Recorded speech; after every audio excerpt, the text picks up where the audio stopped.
I still remember the weight of that morning when I first drove into Wasatch KES National Forest.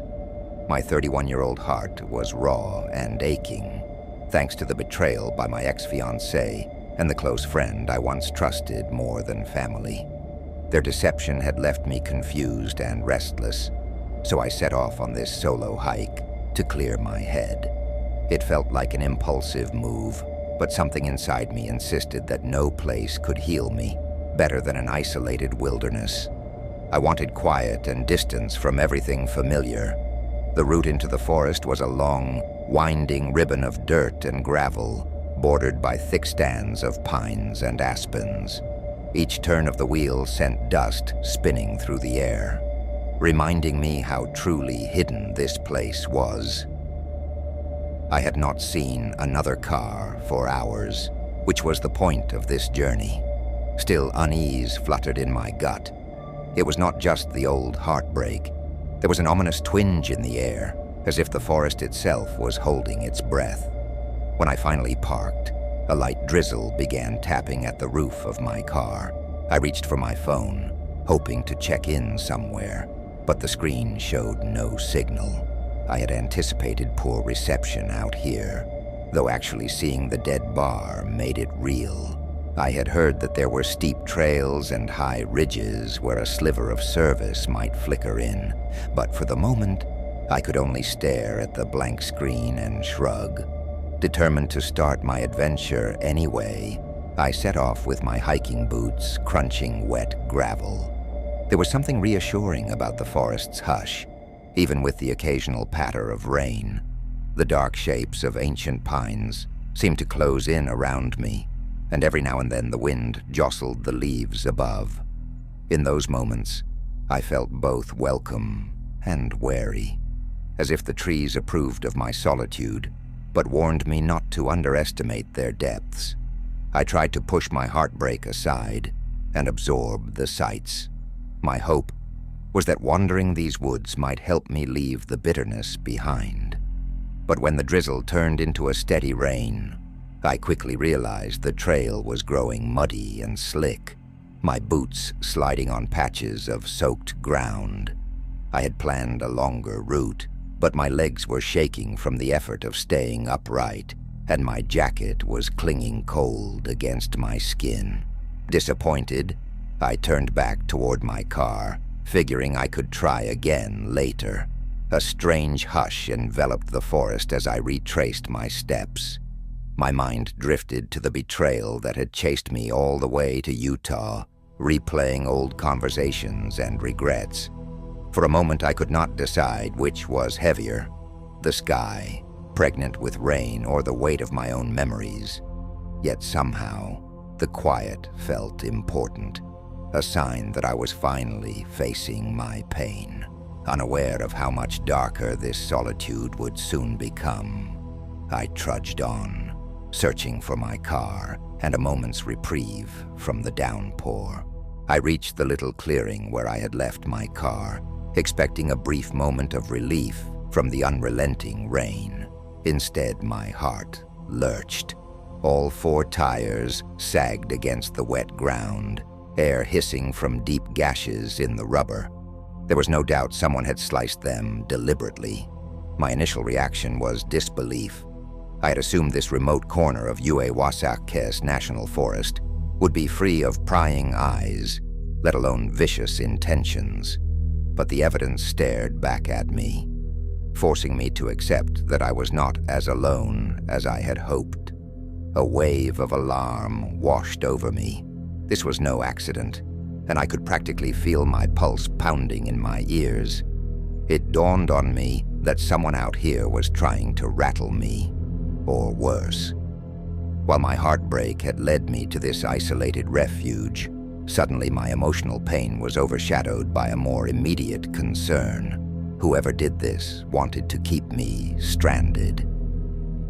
I glanced around, rain dripping from the brim of my hat, as if I might spot the perpetrator crouched behind a nearby tree.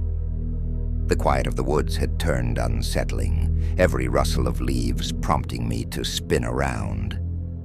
My search for answers pulled me from the parking spot and back onto a narrow trail I had barely noticed before. Something felt off about it, an unspoken suggestion that I should turn back. Still, curiosity, or maybe panic, drove me forward. Just a short distance in, I made out what looked like a makeshift campsite, a small circle of stones blackened with ash, patches of trampled dirt, and footprints too fresh to be remnants of an old camp. It was frightening to think anyone this close might be watching me even now. As I edged closer, I caught my first glimpse of movement in the trees beyond. At first I thought it might be a trick of the rain, but then I saw them, figures in white, at least 2 or 3, slipping in and out of view between the trunks. My breath caught. The forest had not been silent after all. Something or someone had been following me. I scanned the campsite for clues. A discarded wrapper, a faint shoe print. It felt as though a dozen eyes were fixated on my every step. My legs tensed, ready to bolt. A part of me wanted to shout, to demand an explanation, but another part of me warned that provoking them would be a mistake. Instead, I moved around the campsite in tight, slow circles, my boots crunching damp pine needles. I forced myself to pay attention to the scenery, to note any possible escape routes. I remember gripping a small pebble in my hand, foolishly thinking it might serve as a weapon, if only for a moment's protection. Then a sharp snap sounded from behind a wall of trees, followed by an eerie chorus of snapping branches. More than one person was closing in. My heart pounded as I realized I was outnumbered. The same betrayal that drove me to these lonely woods now seemed mild compared to the immediate terror bearing down on me. I needed a plan, but my mind reeled with questions. Who were these people, and why single me out? With my tires ruined and no easy way to leave, I felt trapped between my own fear and the threat that lurked among the rain-soaked trees. I stood there in the drizzle, my mind racing with echoes of betrayal and the realization that I was the target of something far more dangerous than heartbreak. No matter how distant my old life felt, the forest refused to let me simply nurse my wounds. Each rustle of leaves around me reminded me that my world had narrowed to a single choice: find safety or lose myself entirely. I still replayed in my head the ugly revelation of my ex-fiance's disloyalty. Now those painful memories felt almost trivial next to the threat of faceless figures stalking me through the trees. There was only one plan that made sense. I needed to reach higher ground and try to get cell reception. I remembered hearing that the ridge farther up offered a faint signal, at least enough to make a call. The climb to that summit would be punishing, especially with the steep terrain made slippery by constant rain. Still, I had no alternative. I strapped on my backpack, checked my phone's battery, already draining faster than normal, and clung to the offline GPS as my sole guide. Every step uphill felt like an inward battle, my heart hammering as my mind darted between lingering heartbreak and the possibility of ambush. I half expected to see pale figures flitting behind tree trunks at every turn. The muddy path forced me to slow down, and each pause felt like an invitation for someone or something to catch up to me. Despite the gloom pressing around me, I finally caught a fleeting bar of service as I neared the top. My phone flickered with hope. I dialed the police, stammering out my location as best I could, before static swallowed the call. They promised to send an officer if they could locate me.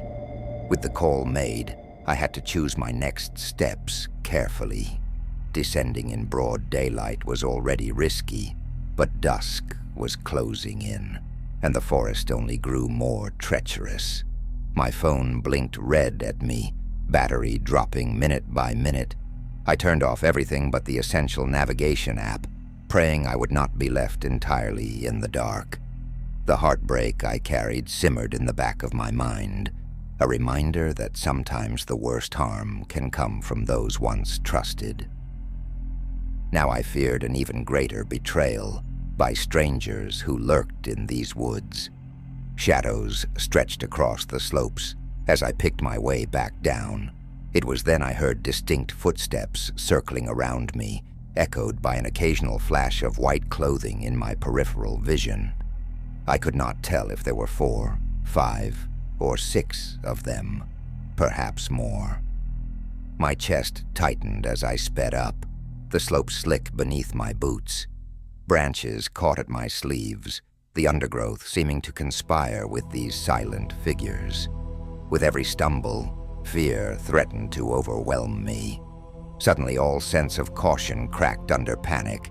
The forest came alive with the sound of movement from every side, an unmistakable surge of bodies pressing closer.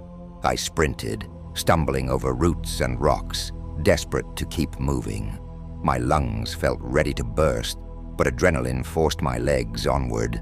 In the dying light, I glimpsed the bare hint of a headlight beam below, possibly my vandalized car, or maybe, just maybe, the police officer's arrival. There was only one hope: to reach that flicker of light before the group in white closed in. I stumbled out of the trees, lungs aching and every nerve on edge, convinced the white-clad group was hot on my trail. My relief was sudden and overwhelming when I spotted the beam of a police cruiser's headlights cutting through the drizzle. For a moment, I could hardly breathe.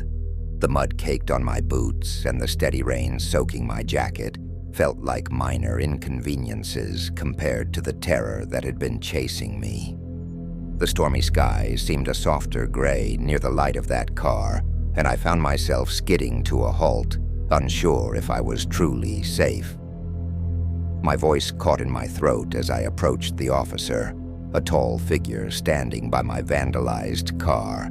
He seemed almost surreal, a comforting presence in the midst of a nightmare. I forced out a greeting, explaining in a rush how I had found my 4 tires slashed and seen ominous figures in the forest. My words tumbled together as I relived the frantic chase.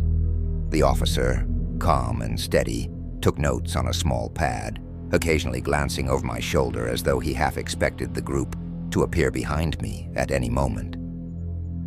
He introduced himself with quiet assurance.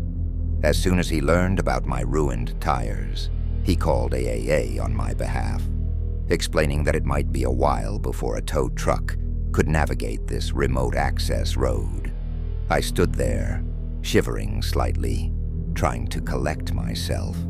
My betrayal-fueled heartbreak flashed through my mind yet again. But it felt strangely distant now. Surviving this bizarre ordeal had pushed my old grief into the background, replaced by a deeper, more primal dread. In a low tone, the officer mentioned that I was not the first hiker to report strange happenings in Wasatch KES National Forest. He spoke of secluded religious groups. Some locals called them woods cults, who occasionally lingered in the depths of these remote areas. Yet they never stayed in one spot for very long, and sightings were rare. My mind conjured images of those hooded white robes among the pines, the snap of branches, and the hurried footsteps following me. The rain clung to the brim of my hat as I listened, numb and uneasy.